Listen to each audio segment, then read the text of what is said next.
تو کما حق ہو اس کو کوئی بیان نہیں کر سکتا۔ جتنے بھی قلمکار، رائٹر، خطیب، ادیب، محقق، مفسر جتنے بھی آئے، جب نبی کی شان کو لکھا، بیان کیا، آخر میں ان کو اقرار کرنا پڑا کہ تھکی ہے فکر رسا اور مدح باقی ہے، قلم ہے آملہ پا اور مدح باقی ہے، ورق تمام ہوا اور مدح باقی ہے۔ تو اقرار کرنا پڑے گا کہ آپ صلی اللہ علیہ وسلم کی شان، نبی کی سیرت و صورت، عزت و عظمت، رفعت و منقبت، عفت و عصمت، رحمت و برکت، ناموس و تقدس، رسالت و شریعت، سخاوت و شجاعت، جرأت و ہمت، امانت و دیانت، معیشت و تجارت، نبی کی عبادت و ریاضت، نبی کا جلال و جمال، کمال و فصال، آداب و اخلاق، انوار و اطوار، رفتار و گفتار، اقوال و احوال، تجلیات کے خط و خال، نبی کے شمائل، فضائل، مناقب، عجائب، نبی کے جمالات، کمالات، احسانات، معجزات، نبی کے احسان، نبی کی شان کیسے کروں میں بیان، جس کے بارے میں نازل ہوا 30 پاروں والا قرآن۔ اللہ رب العزت نے اپنے محبوب کی شان کو خود بیان کیا اور فرمایا وَرَفَعْنَا لَكَ ذِكْرَكَ، میرے محبوب ہم نے آپ کا ذکر بلند کر دیا ہے۔ یہ ربیع الاول کی نسبت سے یہ جو بہار آئی، جو ساری کائنات کے لیے، سارے جہانوں کے لیے، ساری کہکشاؤں کے لیے، سارے انسانوں کے لیے، سارے حیوانوں کے لیے، سارے جناتوں کے لیے، سارے جنات کے لیے، نباتات کے لیے، جمادات کے لیے، حشرات کے لیے، ہر ایک کے لیے اللہ نے اپنے محبوب کو رحمت بنا کر بھیجا، اپنوں کے لیے بھی، غیروں کے لیے بھی۔ تو ہم سعادت سمجھ کر عبادت کی نیت سے ایک دو گھڑی ذکر کرتے ہیں۔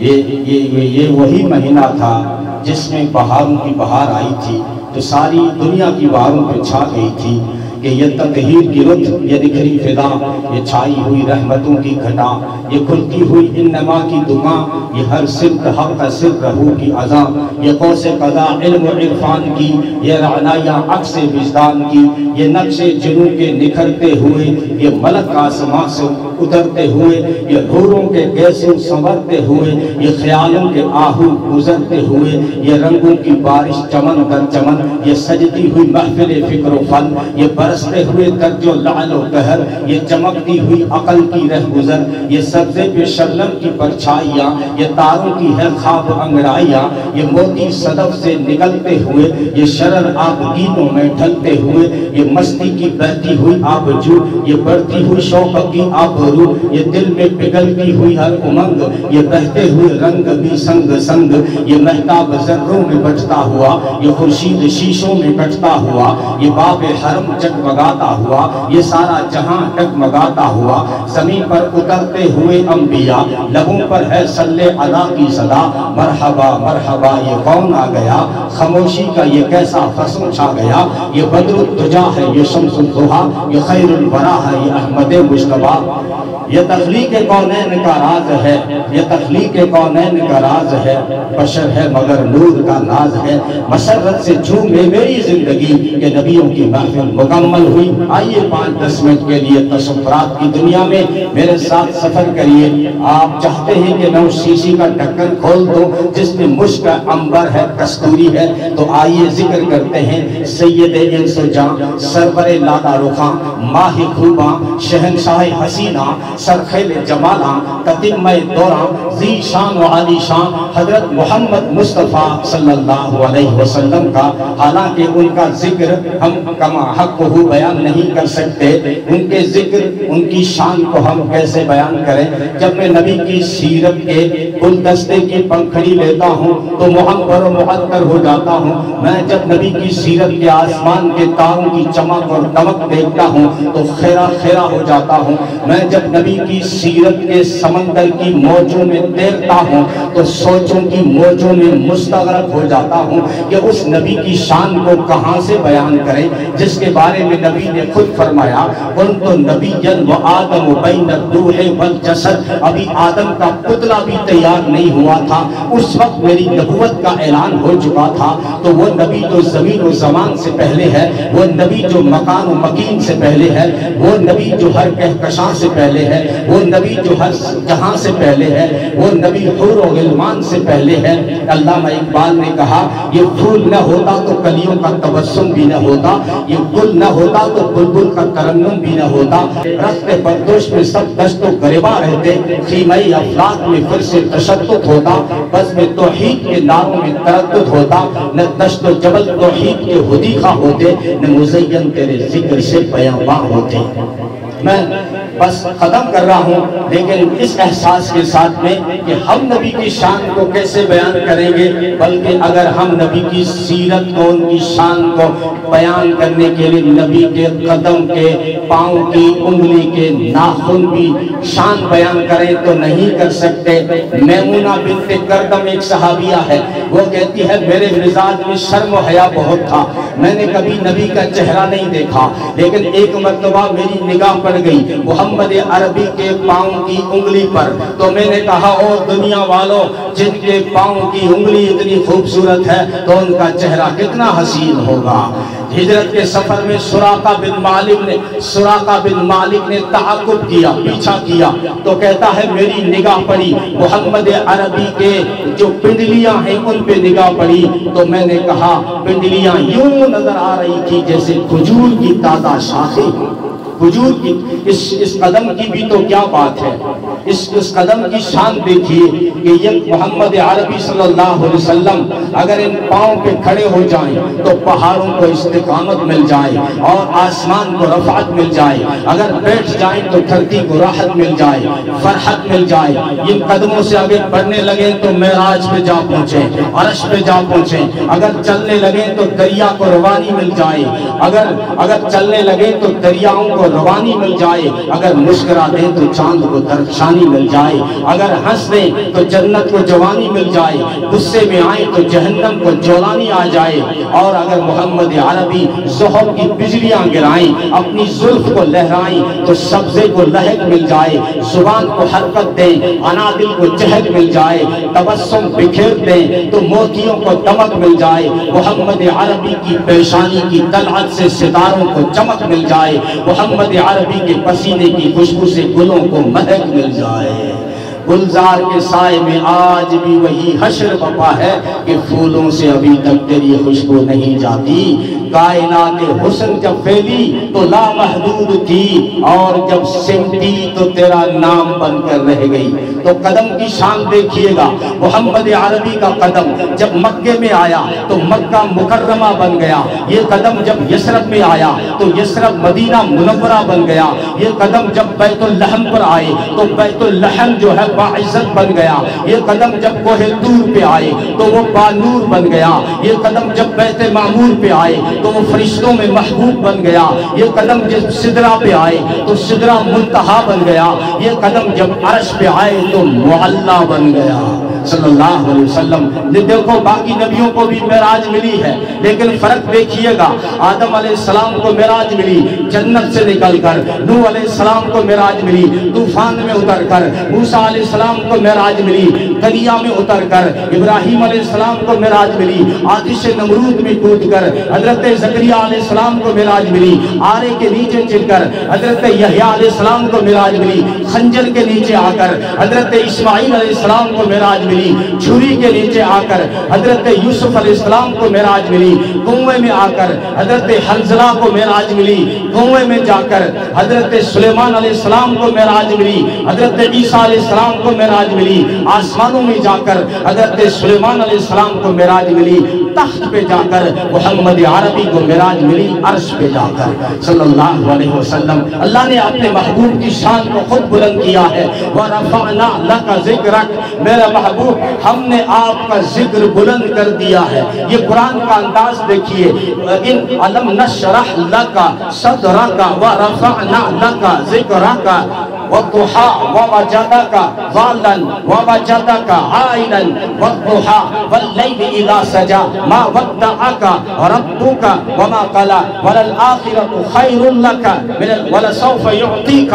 یہ کا بار بار استعمال ہو رہا ہے. انا آتیناک فصل لربک وانحر ان شانئک. یہ کا بار بار استعمال ہوا. الہ العالمین، کیا ساری کائنات میں بس تیرا ایک محبوب ہے جو تو قرآن میں بھی کہہ رہا ہے کہ تو توریت کھولو تو اسی کا ذکر، انجیل کھولو تو اسی کا ذکر، بائبل کھولو تو اسی کا ذکر، زبور کھولو تو اسی کا ذکر، قرآن پڑھو تو اسی کا ذکر، بیت اللہ جاؤں تو اسی کا ذکر، بیت المقدس جاؤں تو اسی کا ذکر، مسجد نبوی جاؤں تو اس کا ذکر، مکہ جاؤں تو اس کا ذکر، دھرتی میں دیکھو تو اس کا ذکر، آسمانوں میں دیکھو تو اس کا ذکر. الہ العالمین، بس کیا تیرا ایک ہی محبوب ہے؟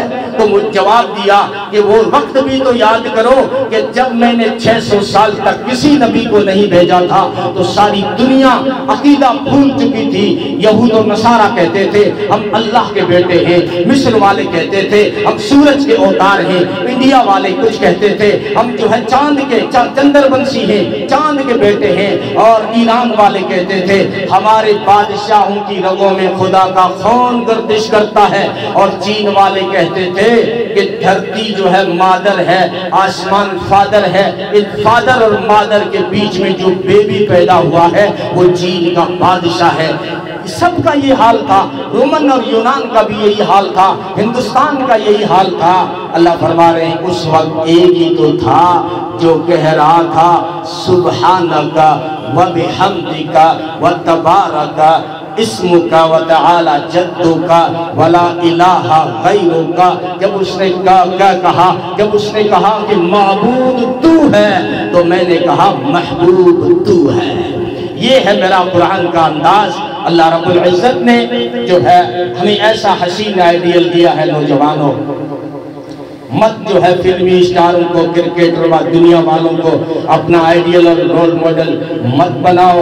اللہ نے خود انتخاب کر کے حسینوں میں احسن، جمیلوں میں اجمل، کاملوں میں اکمل، شریفوں میں اشرف، نبیوں میں افضل، حسین، نازنین، محجبین، بہترین، بالیقین، شفیع المذنبین، رحمت للعالمین، راحت العاشقین، مراد المشتاقین، ساقی کوثر، شافع محشر، قمر لیلۃ البدر، برتر بالا قدر، سارے رسولوں کے سرور، سارے انبیاء کے افسر، رہبر و رہنما بدر الدجا، مقتدا و پیشوا بدر الدجا، شمس الضحا، خیر الورا، احمد مجتبی محمد مصطفیٰ صلی اللہ علیہ وسلم. بادرہ والوں، جمعہ کا دن ہے. جمعہ سارے دنوں سے اعلیٰ، شب قدر ساری راتوں سے اعلیٰ، قرآن ساری کتابوں سے اعلیٰ، گلاب سارے پھولوں سے اعلیٰ، عالم سارے عابدوں سے اعلیٰ، فرید سارے موتیوں سے اعلیٰ.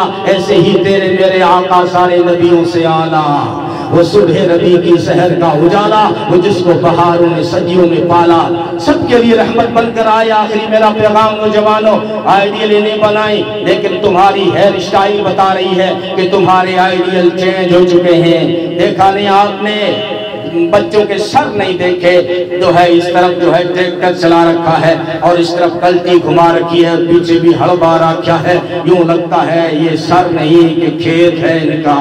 عجیب و غریب ہیئر اسٹائل ہو گئی تمہاری. اور پھر کہتا مول صاحب منت جو ہے تابیز بنا کے دے، منت چین کو نہیں مل رہا. بھائی چین تو تیرے گلے میں لٹک رہی ہے، سونے کی چین نوجوانوں نے گلے میں ڈال رکھی ہے، اور پھر چین ڈھونڈتا ہے تعویذوں میں. ارے سونا حرام تھا، حرام مردوں کے لیے، اس کو تم نے گلے میں لٹکایا. مول صاحب یہ تو مالی مجبوری ہے، یہ تو مالی سانس پیرائی ہے، میں پیروں گا تو گھرائی سانس کاٹ دے گی. ارے پھر تعویذ سے بھی کچھ نہیں ہوگا. محمد عربی صلی اللہ علیہ وسلم کو اپنا آئیڈیل بنائیں، چھوڑ دیں یہ چیزیں، اور نوجوانوں بیدار ہو جائیں. اور جو اگر آپ چاہتے ہیں، میرا آخری پیغام لیں، اگر آپ چاہتے ہیں کہ مسلمان مضبوط ہوں یا پھر اسلام مضبوط ہو، تو جو تذکیر کائنات کے کام ہیں ان کو لینا ہوگا.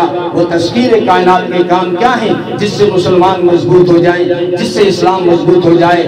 سب سے پہلے اپنی اکنومی کو مضبوط کرو، اپنی تجارت کو مضبوط کرو. محمد عربی نے فرمایا وہ تاجر جو اپنی تجارت میں سچ کو شامل کر لے، ایمانداری کو شامل کر لے، ایسا بزنس مین کل قیامت کے دن نبیوں کے ساتھ ہوگا. ایک تو تعلیم پہ دھیان دیں اور ایک تجارت پہ دھیان دیں.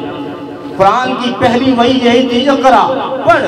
ہم پڑھتے نہیں ہیں، رات کو 2 بجے تک چوراہوں پہ بیٹھے رہتے ہیں.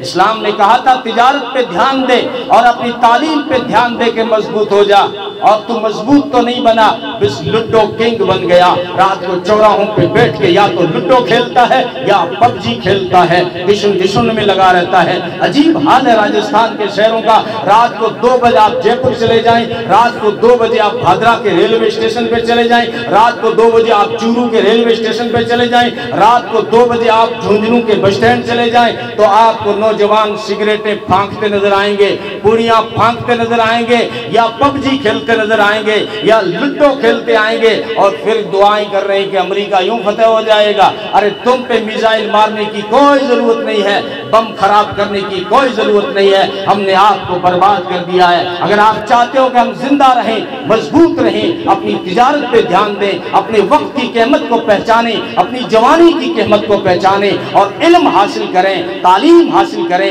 ایجوکیشن حاصل کریں. اور تعلیم میں اسلام نے کوئی تقسیم نہیں کی. یہ تو ہماری گولیاں ہیں کہ یہ دینی تعلیم ہے، یہ دنیاوی تعلیم ہے. محمد عربی صلی اللہ علیہ وسلم نے یہ تقسیم نہیں کی تھی. علم ہے، علم روشنی ہے، دنیا میں بھی چاہیے، قبر میں بھی چاہیے. اگر آپ چاہتے ہوں کہ آپ کا فیوچر اچھا ہو، آپ کا مستقبل اچھا ہو، تو اعلیٰ تعلیم حاصل کریں، اعلیٰ ڈگریاں حاصل کریں، تشکیل کائنات کے کام کریں. اللہ تعالیٰ ہم سب کو عمل کی توفیق عطا فرمائے. آج تو ہم ایصال ثواب کے لیے، دعائے مغفرت کے لیے جمع ہوئے ہیں. جو اس طرح کے واقعات بے شک جو ہے بڑے حادثات کی طرح ہوتے ہیں. صبر کرنا آسان تو نہیں ہوتا، لیکن ہم مسلمان ہیں. ہمیں محمد عربی صلی اللہ علیہ وسلم نے اور قرآن کریم نے صبر کی تلقین دی ہے کہ جو ہے آپ ایسے لوگوں پہ صبر کیا کریں. عورتوں کو بھی کہیں تو فرمایا گیا لعنت ہے ایسی عورت پہ جس کی آواز اس کے گھروں سے باہر جاتی ہے. اس لیے نوحہ کر کے رونا، جس کو کہتے ہیں نا بخان کر کے رونا، یہ رونا منع کر دیا اسلام نے. لعنت فرمائی اللہ اس کے فرشتوں کی. ہاں آنسو تو آئیں گے، محمد عربی کی آنکھوں سے بھی نکلے تو فرمایا کہ جو ہے میری آنکھیں رو رہی ہیں، دل بھی بڑا غمگین ہے، لیکن زبان وہی کہہ رہی ہے جو اللہ کا حکم ہے. زبان کہتی ہے انا للہ و انا الیہ راجعون. جب کسی کی روح کو قبض کر کے فرشتے جاتے ہیں تو اللہ فرماتے ہیں او فرشتوں، تم نے جو ہے میرے باقی بندوں کے، ان کے والدین کے جگر کاٹ دیے، اور تم نے جو ان کے رشتہ داروں کے دل کاٹ دیے، تمہیں رحم نہیں آیا. فرشتے کہتے ہیں رحم تو آیا، لیکن آپ کا حکم تھا، ہم آپ کے حکم کے پابند ہیں. اللہ فرماتے ہیں چھوڑو. جو ان کے رشتہ دار تھے، متعلقین تھے، گھر والے تھے، انہوں نے کیا کہا جب میں نے اس کو اٹھایا؟ تو گھر والوں نے کیا کہا، رشتہ داروں نے کیا کہا، دوستوں نے کیا کہا؟ فرشتے کہتے ہیں انہوں نے کہا انا للہ و انا الیہ راجعون. ہم سب اللہ کے ہیں اور اللہ کی طرف لوٹ کر جانے والے ہیں. تو اللہ فرماتے ہیں فرشتوں گواہ رہنا، اگر اس غم کی گھڑی میں جس نے یہ جملہ کہا ہے نا، تو اب میں بھی جنت سے کم بدلے پہ راضی نہیں ہوں گا.